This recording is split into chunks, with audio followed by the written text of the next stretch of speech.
Hello, everyone, and welcome to the English Learning Lounge. My name is Mike, and I'm so glad you've decided to join us today. Take a moment to get comfortable, maybe with a warm drink. This is your time to relax and learn. And I'm Sarah. It's lovely to have you here. I've just made a cup of tea, and I'm feeling very cozy. We hope you feel the same way. The lounge is a safe, calm space for you to practice English without any pressure. That's right, Sarah. No pressure at all. Today, we're going to talk about something that can feel very stressful for a lot of people, job interviews.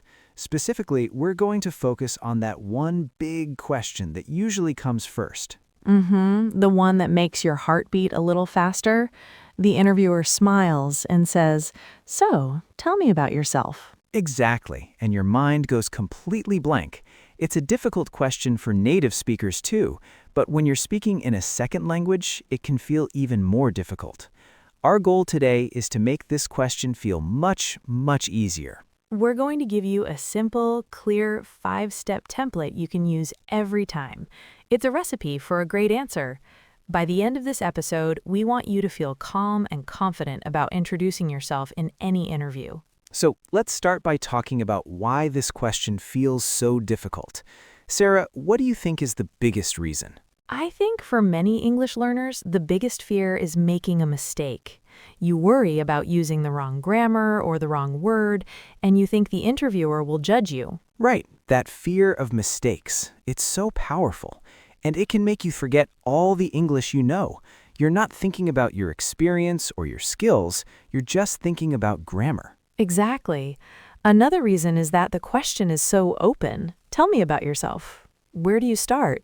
Do you talk about your family, your hobbies, your whole life story? It's confusing. That's a great point. It feels like a test with no instructions. And when we feel tested, we get nervous. We might speak too fast or say too much or not say enough. And there's the cultural part too.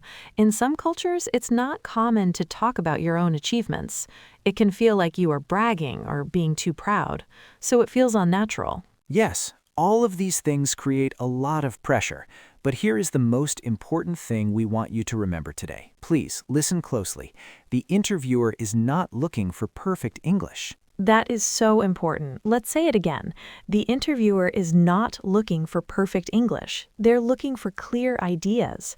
They want to know who you are, what you can do, and if you're a good fit for the team. A small grammar mistake does not matter if your message is clear. They are interested in your story, your experience, and to help you tell that story, we have created a very simple 5-step self-introduction template, a simple recipe. This template will give you a structure. It tells you where to start and where to finish. It will help you stay calm and focused. Are you ready to hear it? Okay, let's build your answer, step by step. We will go very slowly. Remember to breathe. The 5-step self-introduction template. Step 1 is the easiest. It is who you are. Just your name and your professional title. Simple and clear. For example, you could say, "I'm Sarah, and I am a graphic designer." Perfect. Or, my name is Mike, and I am a project manager. That's it. That's step 1. One simple sentence. Right. Okay, step 2 is your current role or what you are studying. This tells the interviewer what you are doing right now. So if you are working, you could say something like, currently, I work at ABC Company as a marketing specialist.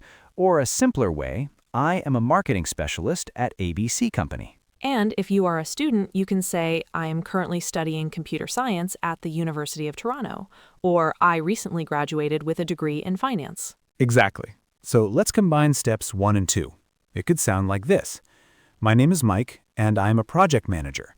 I currently lead a team at Innovate Solutions. See? It's a smooth, simple start. That's great. Now for step 3, your experience. This is where you connect your past to this job opportunity. You don't need to tell them your entire work history, just 1 or 2 important things. That's the key. Not everything, just what is relevant. You could say, I have over 5 years of experience in the tech industry. Or, in my last role, I was responsible for managing client relationships. And it's very powerful to include a specific achievement. For example, in my last role, I helped increase sales by 10%. It doesn't have to be a big number, just something that shows your value. Good. So far we have who you are, what you do now, and your past experience. Now let's move to step 4, your skills and strengths. This is where you tell them what you are good at. And you should choose skills that are in the job description. If the job asks for a good communicator, you can say, "My main strength is communication," or "I am very skilled in using tools like Python and Java." You can also connect your skills to your experience. For example, "My experience has taught me how to be a very effective problem solver." It shows you have the skill and you have used it. That makes sense. It links everything together. Okay, we've reached the final step, step 5, what you are looking for. This is how you end your answer. You explain why you are interested in this job. This part is very important. It shows you are interested in their company, not just any company. You could say, "I am looking for a role where I can continue to grow my skills in data analysis." Or, to make it more specific to the company, "I was very excited to see this opportunity at your company because I admire your work in renewable energy. I am looking for a role where I can be part of a creative team." That's a great way to put it. It shows you've done your homework. And let's spend a little more time on step 3, the experience part, because it's so critical. A common trap is just listing your job duties. I was responsible for A, B, and C. Instead, you want to show your impact. And that's it. That's the 5th and final step. Let's slowly recap the whole template. Step 1, who you are. Step 2, your current role. Step 3, your experience. Step 4, your skills. And step 5, what you are looking for. It seems like a lot, but each step is just 1 or 2 simple sentences. When you put them together, you have a beautiful professional introduction that is about 60 to 90 seconds long, the perfect length. Now that we have this positive template, let's talk about a few common mistakes to avoid. Knowing what not to do can be just as helpful. We will talk about these mistakes in a very gentle way. This is not about criticism, it's about building confidence. Right. The first common mistake is speaking too fast. When we're nervous, we often speed up our talking, but this can make it hard for the listener to understand, especially if you have an accent. Absolutely. So the solution is simple. Breathe. Before you answer, take one slow, silent breath. It calms your body and your mind. Then speak slowly and clearly. It's better to be slow and understood than fast and misunderstood. Slow speech shows confidence.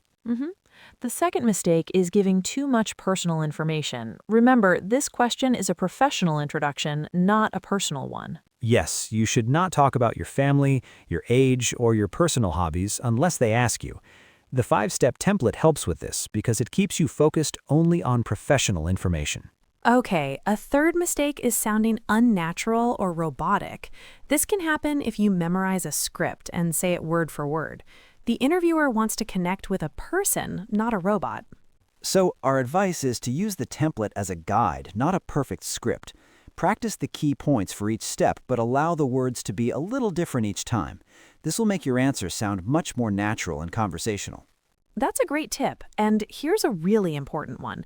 A very common mistake is apologizing for your English. Please never start your answer by saying, "Sorry for my bad English," or "I am nervous about my English." Yes, this is so important. It immediately reduces your confidence in the eyes of the interviewer. You are there because you are qualified. Your English is good enough to be in that room. Be proud of your language skills. Don't apologize for them. And the last mistake to avoid, trying to use very complex or fancy words. Sometimes learners think this will make them sound more fluent, but it can often lead to mistakes or sound unnatural. Simple, clear, and direct language is always the best choice in a professional setting.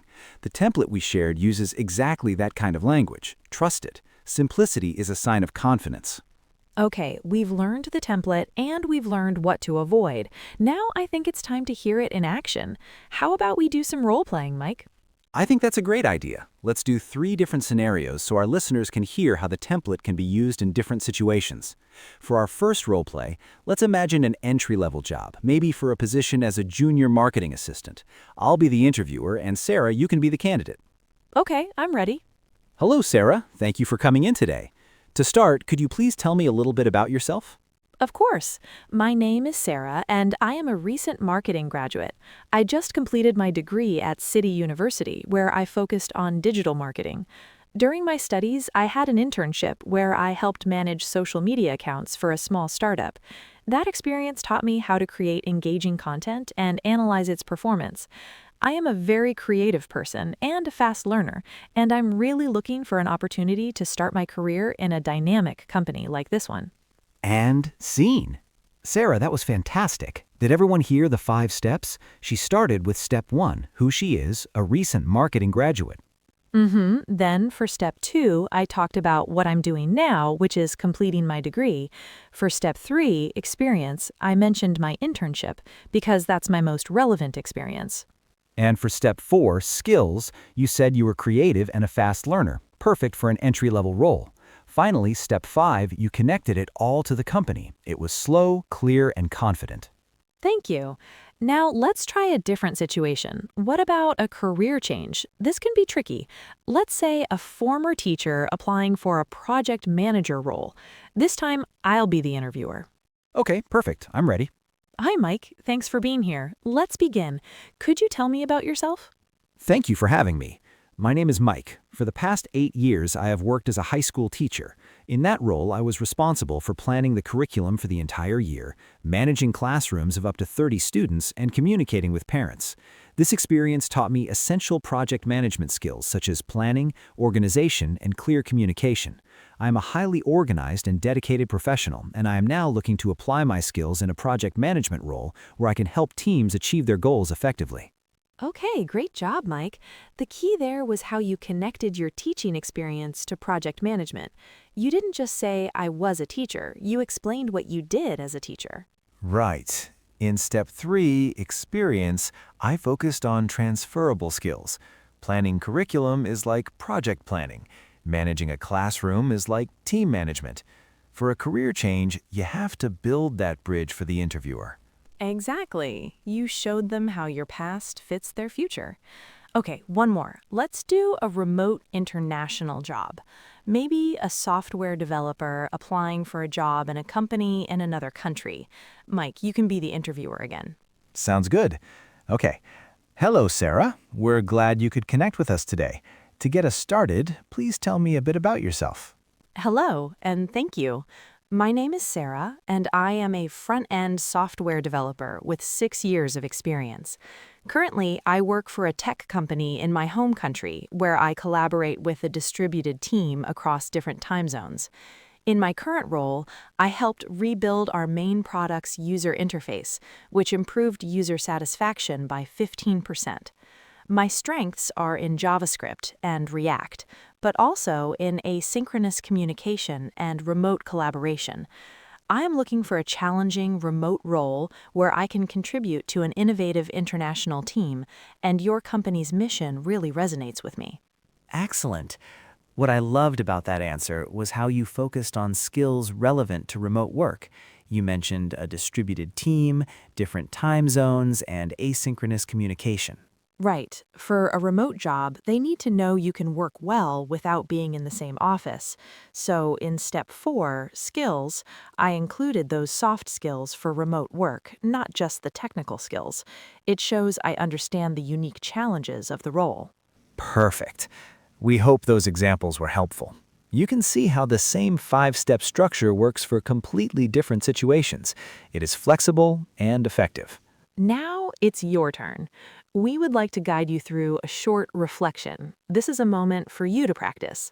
If you can, you might want to pause the podcast after we give the instructions and take a few minutes for yourself. Don't worry about getting it perfect. Just think. We're going to go through the 5 steps one more time. After each step, I will pause my speaking for a moment, giving you space to think of just one sentence for yourself. Ready? Let's take a nice, slow breath together. Okay. Step 1. Who are you? Think of your name and your professional title. Step 2. What is your current role or field of study? Just one sentence. Step 3. What is one important piece of your experience? Step 4. What is one of your key skills or strengths? And finally, step 5. What are you looking for in a new role? Well done. Even just thinking about the answers is a huge step. Be kind to yourself. This takes practice. The more you do it, the more natural and easy it will become. We have covered a lot today, so let's do a final, very calm recap. When an interviewer asks you to tell me about yourself, you now have a simple 5-step recipe for a great answer. That's right. 1. Who you are. 2. Your current role. 3. Your relevant experience. 4. Your skills and strengths. And 5. What you're looking for. Remember to speak slowly, to use simple and clear language, and never ever apologize for your English. Your ability to speak more than one language is a superpower. It truly is. You have valuable skills and experiences to share. This template is just a tool to help you share them with confidence. We hope you feel more prepared and much calmer about this question now. You can come back and listen to this episode anytime you have an interview coming up. Practice is your best friend. Thank you so much for spending this time with us in the English Learning Lounge. If you found this episode helpful, please consider subscribing to our podcast so you don't miss our future sessions. And you can follow us on social media for more tips and encouragement. Until next time, be well and take care. Goodbye for now, everyone.